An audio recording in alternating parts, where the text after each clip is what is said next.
আসসালামু আলাইকুম। আমার হারোয়া থানার মাওলানা আব্দুল রশিদ সাহেব, উনি খুব সুন্দর বক্তব্য দিয়েছেন। তো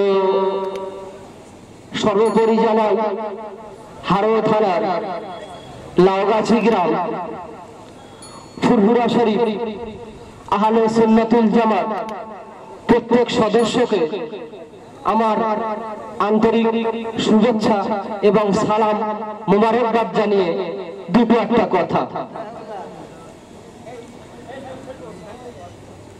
আমার শাহানুর ভাই খুব সুন্দর বক্তব্য দিয়েছে, আমি বসে বসে শুনছিলাম।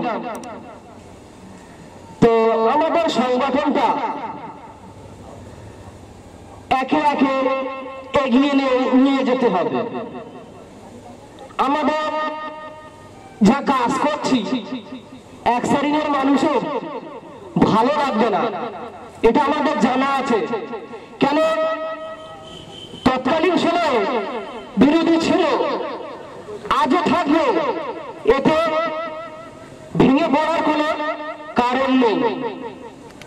তো পীরজাদা আব্বাস সিদ্দিকী ভাইজান আজকে যে ঐক্য তৈরি করছে, এতে ভাই আমরা গরিব ভিতরে আমরা আজকে যে ইয়ং জেনারেশন, যে আমরা আজকে ইসলাম ধর্মটাকে নিয়ে আল্লাহ সৃষ্টির জীবটাকে নিয়ে আজকে আমরা যে কুকাজ থেকে ভালো কাজের দিকে এসেছি, সেই কাজ দেখতায় পীরজাদা আব্বাস সিদ্দিকী ভাইজানের দেখতায়। আজকে আমরা যুবক ছেলেরা ইয়ং জেনারেশন আজকে এই জায়গায় থাকার কথা না, কিন্তু সেই পীরজাদা আব্বাস সিদ্দিকী ভাইজানের ওসিলায় আমরা বাংলায় লক্ষ লক্ষ থেকে আমরা আজকে হিদায়াত হয়েছি, আমরা ভালো পথে এসেছি। সেই ফুরফুরা শরীফের পীরজাদা আব্বাস সিদ্দিকী ভাইজানের ওসিলায় আল্লাহ তাকে মনের আশা আকাঙ্ক্ষাকে আল্লাহ যেন কবুল করে নেয়, এটা আমাদের চাওয়া পাওয়া। আজকে ফুরফুরা শরীফ আহলে সুন্নাতুল জামাত এর কর্ণধার পীরজাদা আব্বাস সিদ্দিকী, যারা আজকে 15 বছর পর্যন্ত সংগঠন করেছে, তাদেরকে আমি বলতে চাই চ্যালেঞ্জের সঙ্গে যে ভাইজান 3 বছরে যা করেছে, 15 বছর 20 বছর পর্যন্ত আমি টাইম দিচ্ছি,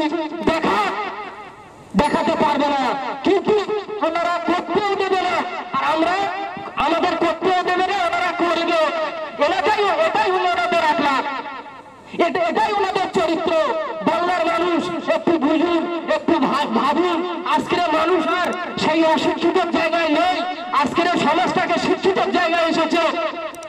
তো আজকের ভাইজানের মনের আশা আকাঙ্ক্ষা আল্লাহ পূরণ করুন। যে 100 বিঘে জায়গা কিনেছে, এটা আশা করি আপনারা সবাই শুনেছেন। সেই জায়গায় আমাদের নলেজ সিটি তৈরি হবে 21শে অধ্যায়। ভাইজান বলে দিয়েছে ওই দিনে ভিত স্থাপন হবে।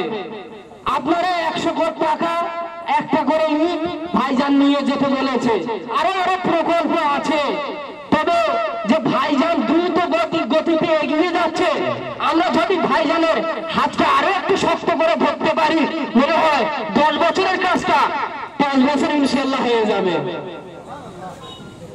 সেটা আজকে আমরা যেভাবে দেখছি, বাংলার যুব সম্প্রদায় যেভাবে এগিয়ে যাচ্ছে, ভাইজানকে যেভাবে সাথ দিচ্ছে, এইভাবে যদি দিয়ে যায় ইনশাআল্লাহ আমাদের কাজের কোনো রকম অসুবিধা হবে না। আজকে যে আমাদের বস্ত্র দিয়েছিল ভাইজান, আমরা কে হিন্দু, কে জৈন, কে খ্রিস্টান, কে নাসারা, কে ইহুদি আমরা দেখি না।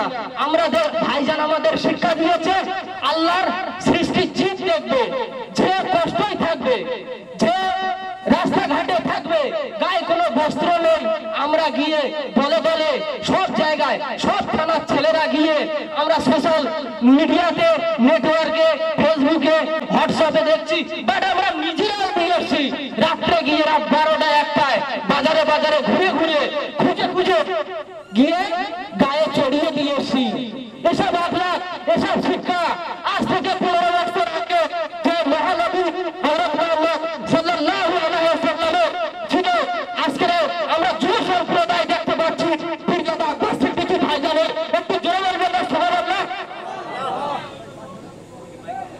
সেই ভাইজানকে আরো যেন দ্রুত এগিয়ে যায় সেদিকে আমাদের লক্ষ্য রাখতে হবে। সেই দিকে ভাইজানকে সবসময় কোনো বিপদ সম্মুখীন যাতে না হয় সেদিকে আমাদের সবাইকে খেয়াল রাখতে হবে। যুব সম্প্রদায় আজ কোথায় ছিলাম আমরা, আজ কোথায় এসেছি আমরা, একটু ভাবা দরকার আছে। হে বাংলার মানুষ, একটু ভাবুন, একটু চিন্তা করুন পীরজাদা আব্বাস সিদ্দিকী ভাইজান কি করতে চাইছে, একটু ভাবুন। আমরা কোনো পার্টির পক্ষেও নয়, কোনো পার্টির বিরোধীও নয়। আমরা ইসলামিক দল, ইসলামিক সংগঠন করি। আমার এই গ্রামে যারা নতুন এসে দায়িত্বে তাদেরকে অনুসরণ করে বলছি, ভাইরা আপনারা মাথা ঠান্ডা করে এই সংগঠনকে চালিয়ে নিয়ে যাবে। অনেক বাধা দেবে ভাই, ভাই আমাকে দিচ্ছে, অনেক বাধা দেবে, কিছু মনে করবে না। এসব বাধা কিছু খড়কুটোর মতো উড়ে চলে যাবে ইনশাআল্লাহ। হ্যাঁ, কিচ্ছু মনে করবে না। আজ 3 বছরে হারোয়া থানা, ভাঙড় থানা ইনশাআল্লাহ যা ভাইজান বিস্তার করে ফেলেছে, একটা একটা করে ভাগ করে নিতে পারে, এতটুকু ভাইজানের ক্ষমতা দিয়েছে।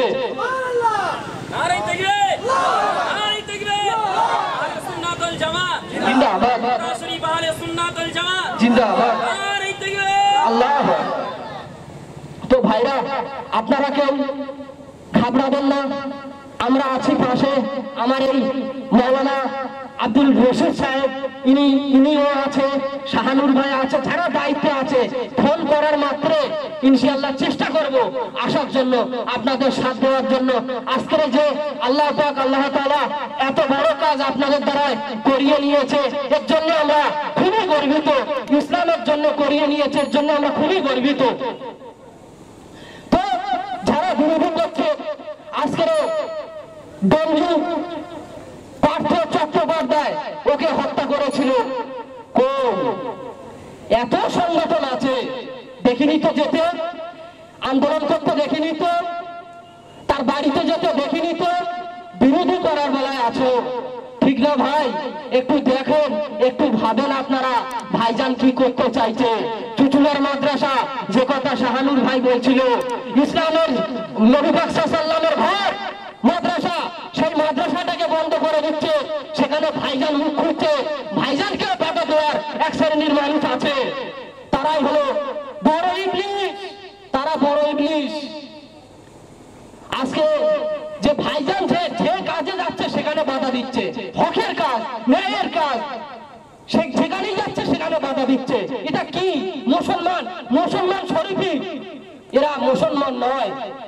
যদি মুসলমান হতো কমসে কম এরা না যেতে পারলে, না টাইম দিতে পারলে কমসে কম চুপচাপ থাকতো। চুপচাপ থাকা দূরের কথা, বিরোধী করছে কি এগুলো?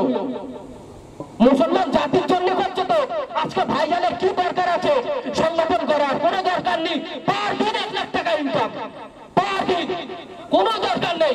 সংগঠন কওমের জন্য করছে, দেশের জন্য করছে। ভালো দরকার কওম, পরিভাষিত চিন্তা করার দরকার যে ভাইজান কিসের জন্য করছে। আজকে দেশে নানান রকম সন্ত্রাস দেখা যাচ্ছে, তারা কি আগে দেশদ্রোহী, দেশবাসী না দেশটাকে ক্ষতি করতে এসেছে? সেই জায়গায় ভাইজান যাচ্ছে বাধা দিতে, সেখানে ভাইজানকে বাধা দিচ্ছে। এই তো 1 লাখ মানুষের এসব চিন্তার কথা, ভাববার কথা। ভাই একটু ভাববেন। যাই হোক, আমি আমার সাথে সাথে অনেক আরো ওলামায়ে কেরামগণ উপস্থিত আছেন, তারাও একের পর এক বক্তব্য দেবেন, আপনারা শুনবেন। আহলে সুন্নাতুল জামাত জিন্দাবাদ, পীরজাদা আব্বাস সিদ্দিকী ভাইজান জিন্দাবাদ, পীরজাদা আব্বাস সিদ্দিকী ভাইজান জিন্দাবাদ। এই বলে আমি অতি বক্তব্য শেষ করছি। যদি আমার বক্তব্য কারোর ব্যথা লেগে থাকে, আপনারা সন্তানের হিসাবে ভাই মনে করে, ছেলে মনে করে আমাকে মাফ করে দেবেন। আসসালামু আলাইকুম।